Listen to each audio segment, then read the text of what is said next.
You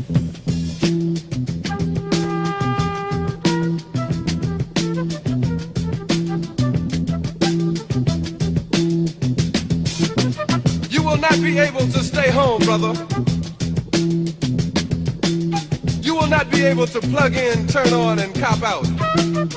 You will not be able to lose yourself on Skag and skip out for beer during commercials because the revolution will not be televised. Amigos, mi nombre es Víctor García Toma, soy abogado de profesión y docente universitario hace más de 30 años.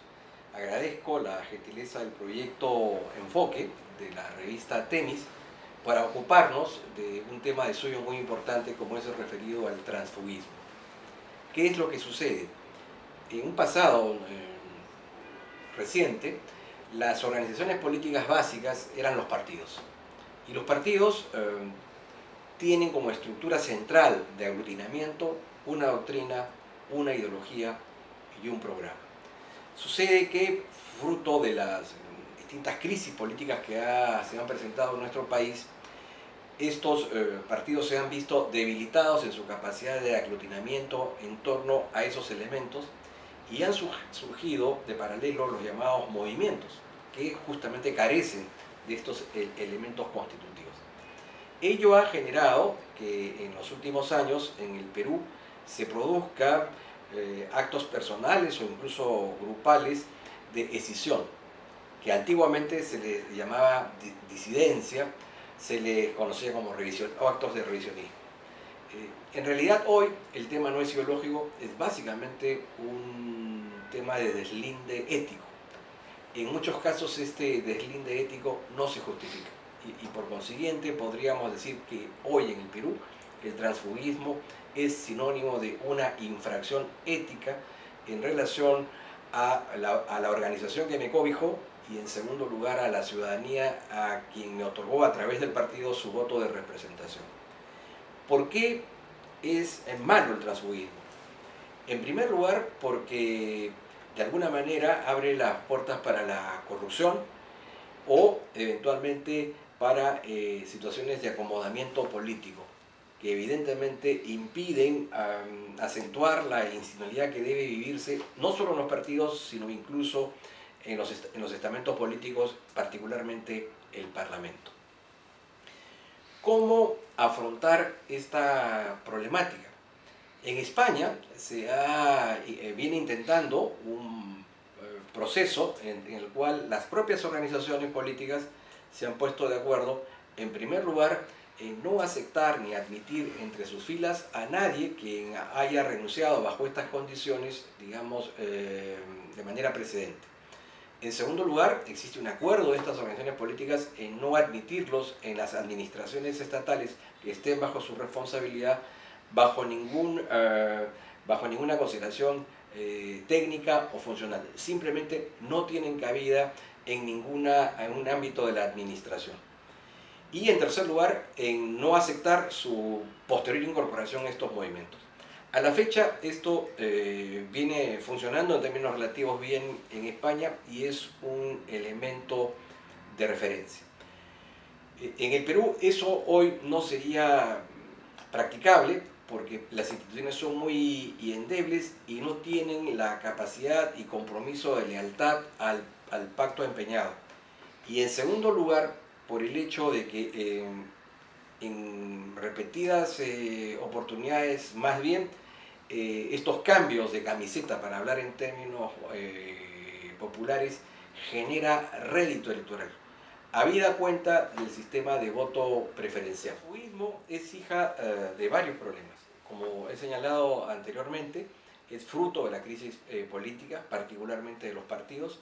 En segundo lugar, también es heredera de un sistema electoral en donde desde la década de los años 80 se incorporó el voto preferencial.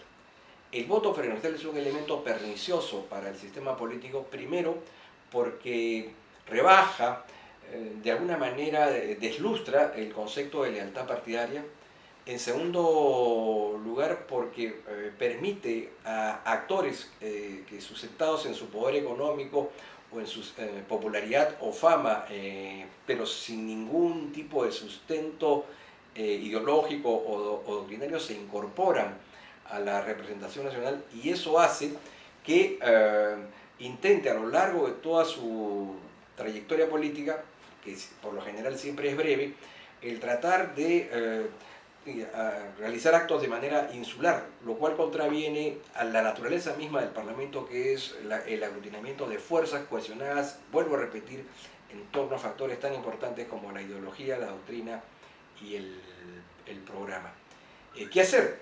Bueno, matar al problema desde la raíz. Eliminemos el voto preferencial.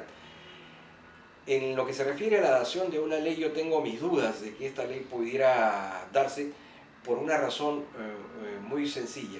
Resulta muy complicado en el marco de una ley el poder distinguir cuándo un acto de decisión resulta moralmente aceptable y cuándo no lo es. En una circunstancia política en donde no hay elementos de común cohesión los que determinan el accionar de un partido, sino el caudillismo que hoy impera, ciertamente en legítimo derecho una persona que forma parte de una organización, al considerar que esta es una institución que se viene manejando en términos personales, podría estimar conveniente o oportuno desgajarse, ¿no? Y eso no podríamos calificarlo como un acto de transfugismo, sino de sano juicio de alguien que quiere participar en la vida política, pero en torno a valores y principios y no a intereses personales. En consecuencia, yo diría que el transfugismo es el síntoma de una enfermedad mayor, que es la imposibilidad hoy de que los partidos políticos puedan representar adecuadamente a la ciudadanía. En segundo lugar, el pragmatismo cada vez más evidente entre los ciudadanos, que ya no aspiran a intereses colectivos, sino que en realidad buscan medidas muy concretas, muy pequeñas, muy limitadas, lo que impide que un partido pueda, digamos, actuar cohesionadamente, porque los intereses individuales pues obviamente son dispersos. Y en tercer lugar, en la necesidad de un cambio drástico de todo el sistema electoral, que no solamente incluye ya al voto preferencial, sino al sufragio obligatorio, que incluye también a la necesidad de cambiar el sistema de voto por lista al voto uninominal, o en todo caso regresar al voto de lista cerrada, y finalmente el que el Parlamento pueda recuperar, ¿no es cierto?, el prestigio y la prestancia que antes tuvo en base a comportamientos y conductas que sean honorables y legítimos.